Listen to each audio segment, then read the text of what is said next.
นับสนุนโดยเป๊ปซี่จะดำเนินการขุดค้นพระพุทธรูปอยู่ดอนเพิ่งคำต่อวันที่13มีนา2025นี้ทีมงานจากกลุ่มมรดกกระทรวงแถลงข่าววัฒนธรรมและท่องเที่ยวแผนกแถลงข่าววัฒนธรรมและท่องเที่ยวแขวงโบแก้วเฒ่าแก่แนวโฮมบ้านได้จัดพิธีครอบไขว่เพื่อสำรวจและขุดค้นกอบกู้วัตถุโบราณที่ดอนเพิ่งคำเมืองต้นเพิ่งแขวงโบแก้วอีกครั้งหลังปิดการขุดค้นระยะฤดูฝนผ่านมา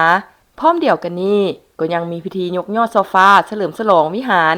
ที่วัดสุวรรณศิริโคมคำบ้านห่มเย็นเมืองต้นเพิ่งแขวงโบแก้วซึ่งเป็นบ่อนจัดเก็บวัตถุโบราณที่ขุดค้นได้ในระยะผ่านมาตื่มอีกละเอียดเฮาไปติดตามข่าวท้องถิ่นรายงาน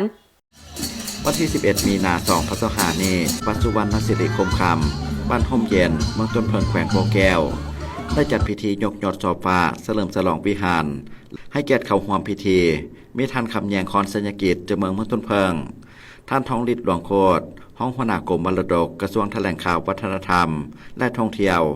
มีพระเถรานุเถระการนำเมืององค์การปกครองบ้านเฒ่าแก่แนวโฮมคณะศรัทธาเข้าตลอดฮอดพุทธศาสนิกชนและผู้มีศรัทธาเข้าร่วมในพิธีได้มีการตักบาตรไหว้พระหับศีลสุดปริตมงคลฟังธรรมเทศนาท่านคำแก้วอินสุพรรณนายบ้านห่มเย็นก้าวประวัติความเป็นมาของการขุดค้นพระพุทธรูปและวัตถุโบราณจากแม่น้ำคลองมาเก็บรักษาไว้ที่วัดสุวรรณศิริคมคำและความเป็นมาของการสร้างหอพิพิธภัณฑ์เก็บรักษาพระพุทธรูปและวัตถุโบราณจากนั้นก็ได้เข้าสู่พิธียกยอดโซฟาขึ้นสู่หลังคาวิหารถวายเครื่องทายทานแด่พระภิกขุสงฆ์และญาตินามหับพร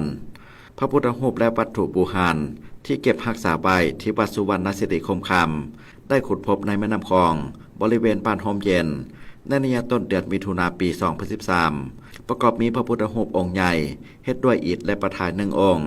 พร้อมทั้งสิ้นส่วนขององค์พระสิงห์3ทองสำริด1องค์พระปางสนะมาร1องค์เกศพระพุทธรูป2เกศ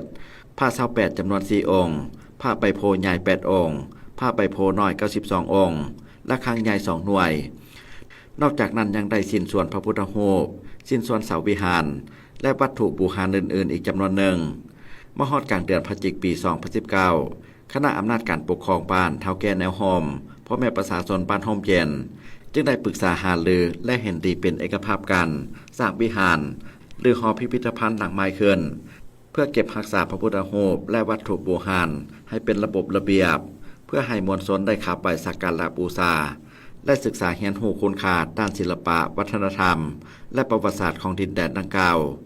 ปัจจุบันการก่อสร้างแม้นสำเร็จห้อยซ้อนห้อยซึ่งใช้งบประมาณก่อสร้างไปแล้ว138ล้านกีบสำหรับทุนการก่อสร้างแม้นได้จากพุทธศาสนิกชนชาวบ้านห่มเย็นและผู้มีศรัทธาทางภายในและต่างประเทศที่ร่วมสมทบทุนสร้างแต่ทั้งอย่างไรก็ตามการสร้างหอพิพิธภัณฑ์ดังกล่าวยังต้องการทุนจำนวนหนึ่งในการสืบต่อก่อสร้างโดยเฉพาะแม่นการประดับตกแต่งเก็บรายละเอียดต่างๆให้สำเร็จห้อยซ้อนห้อย